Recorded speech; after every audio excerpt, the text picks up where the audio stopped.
Досым, менің айтпақшы, кеше заттап алдым ғой. Жүр, мен саған соны көрсетейін, тыныш жаққа барайық. Жарайды, кеттік.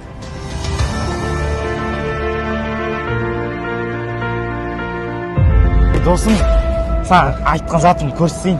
Кеше аулада көргем, үлкендер шегіп тұр.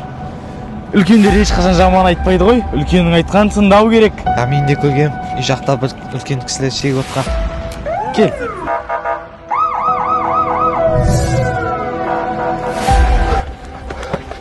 Досым, байқадың да, полицияларға ұстатпай кеттік қой.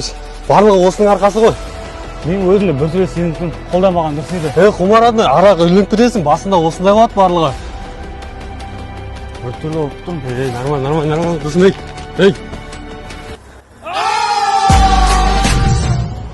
Досым, керек емес, зиян нәрсе ғой, одан да ашпотпен шұғылданайық. Дұрыс айтасың досым, мен қателесіппін.